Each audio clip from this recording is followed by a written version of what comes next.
સુરતમાં જન્મદિવસની ઉજવણીમાં દારૂ પીવાનો વિડીયો વાયરલ થતા પોલીસે 8 નબીરાઓને ઝડપી લઈને કાયદેસરની કાર્યવાહી હાથ ધરી છે.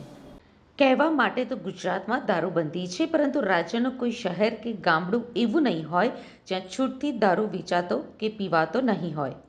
સુરતની વાત કરીએ તો અહીંની પ્રજા મોજ-શોખથી જીવન જીવવા માટે જાણીતી છે. અહીંયા દર મહિને કરોડોનો દારૂ વેચાય છે અને પીવાતો પણ હોય છે.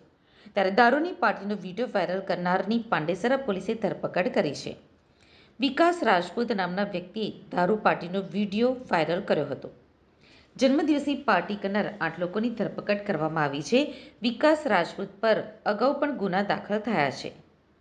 મળતી માહિતી અનુસાર વિકાસસિંહ રાજપૂત નામની ઇન્સ્ટાગ્રામ આઈડી ઉપર વિડીયો અપલોડ કરાયો છે.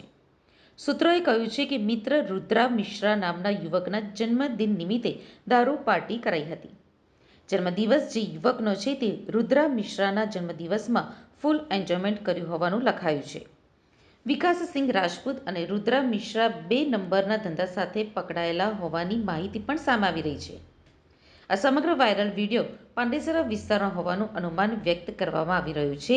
ગાંધીના ગુજરાતમાં દારૂની છોડો ઉછળી રહી હોવાનું વાયરલ વિડીયોમાં સામે આવ્યું છે, જેથી કરીને આકરી કાર્યવાહી કરવાની માંગ સોશિયલ મીડિયામાં ઉઠી રહી છે.